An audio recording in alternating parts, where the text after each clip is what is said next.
উত্তর চব্বিশ পরগনার বনগাঁ মহকুমার সীমান্তবর্তী এলাকায় কাঁটাতারের জন্য বিভিন্ন জায়গায় জমি নিয়ে জট রয়েছে।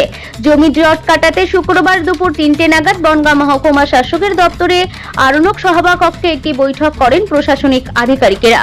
বৈঠকে উপস্থিত ছিলেন উত্তর চব্বিশ পরগনার জেলা শাসক শরৎ কুমার দ্বিবেদী, বনগাঁ জেলা পুলিশ সুপার দীনেশ কুমার, বনগাঁ মহকুমা শাসক উর্মি দে বিশ্বাস সহ প্রশাসনিক কর্তারা এবং বিএসএফ এর আধিকারিকরা। দীর্ঘ 3.5 ঘন্টা বৈঠক চলে।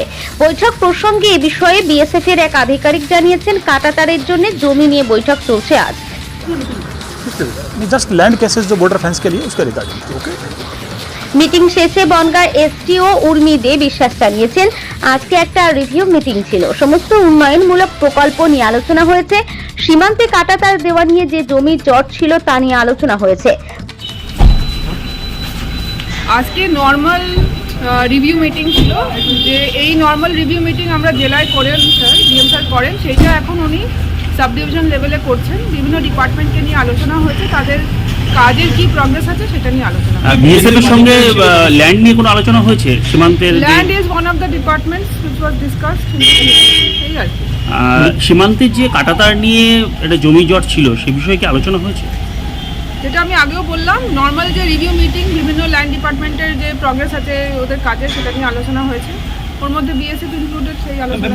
সম্প্রতি মুখ্যমন্ত্রী একটা সবুজ সিগন্যাল দিয়েছে যে জমি অধিগ্রহণ করে কাঁটাতারের সমস্যার দ্রুত সমাধান, মানে সেই বিষয় নিয়ে কি কোনো নতুন করে আলোচনা বা কিছু অগ্রগতি হলো? কিছু জায়গায় কিছু জায়গায় ফেন্সিং নেই এখনো। ফেন্সিংটা তো অনগোয়িং প্রসেস, অ্যাকোয়ারিং ল্যান্ড আর হ্যান্ডিং ওভার টু বিএসএফ, এটা একটা অনগোয়িং প্রসেস, ওইটা নিয়ে আলোচনা হবে। আপনারা দেখুন। Thank you. বৈঠক প্রসঙ্গে গাইঘাটা পঞ্চায়েত সমিতির সভাপতি ও বাগদা পঞ্চায়েত সমিতির সভাপতি জানিয়েছেন, সীমান্ত এলাকার জমি জট নিয়ে আলোচনা হয়েছে। রাজ্য সরকারের তরফ থেকে সবুজ সংকেত দেওয়া হয়েছে বিএসএফ কে ফেন্সিং এর কাজ করার জন্য নির্দেশ দিয়েছেন জেলা শাসক। হ্যাঁ, আলোচনা হয়েছে। আমাদের আগেই আমরা সমস্ত বিএসএফ এর অফিসারদের নিয়ে বিডিও সাহেব আমরা মিটিং করেছিলাম। তাতে আমাদের যারা জমির মালিক তাদের নিয়েও আমরা মিটিং করেছি। তখনই জট কেটে গিয়েছে। এখন আমাদের মাপার কাজ চলছে। আমাদের বিএলআরও সাহেব প্রত্যেক দিন গিয়ে তার লোক নিয়ে আরোদের নিয়ে গিয়ে মাপছেন, মেপে ফেন্সিংয়ের জায়গা ওনাদের বুঝিয়ে দিচ্ছেন। আজকে ডিএম সাহেব ওনাদেরকে বললেন যে আপনারা ফেন্সিংয়ের কাজ শুরু করুন। বিএসএফের যারা অফিসাররা এসেছিলেন আধিকারিকদের বললেন। রাজ্য সরকার জমি দিচ্ছে বিএসএফ কে ফেন্সিংয়ের জন্য। কি হলো লাস্টে? রাজ্য সরকার জমি দিচ্ছেন কেন্দ্র সরকারকে তার ফেন্সিংয়ের জন্য। সবুজ সংকেত দিয়েছেন এবং ওনাদের বলেও দিয়েছেন যে আপনার ইমিডিয়েটলি কাজ শুরু করুন। আর আমাদের সমস্ত ডেভেলপমেন্টের কী কী কাজ হয়েছে এবং কী কী হবে সেই সমস্ত ব্যাপারে সমস্ত বিডিও সাহেব সভাপতিদের নিয়েও আলোচনা করেছে। সব ডিপার্টমেন্টের লোকই ছিল। পিএসসি ছিল, পিডব্লিউডি ছিল, আমাদের স্বাস্থ্য দপ্তরের ছিল, ল্যান্ড ছিলেন, বিএসএফ ছিল। বিএসএফের সমস্ত আধিকারিকরাই এখানে ছিলেন, ডক্টররা ছিলেন। আমার নাম ইলা বাগচি, গাইঘাটা পঞ্চায়েত সমিতির সভাপতি। সীমান্ত বিভিন্ন জায়গায় কাঁটাতার দেওয়ার জন্য বিএসএফ যে কাঁটাতার দেওয়ার চেষ্টা করছে, জমি নিয়ে জট রয়েছে। আজকে এই বৈঠকে কি ডিএম সাহেবের সঙ্গে সেই বিষয়ে আলোচনা হয়েছে? ওই বিষয়ে আলোচনা হয়েছে। বিএসএফের সমস্ত আধিকারিক ছিলেন এবং প্রত্যেকটা ব্লক ডেভেলপমেন্ট অফিসার ছিলেন, সভাপতিরা ছিলেন উপস্থিত।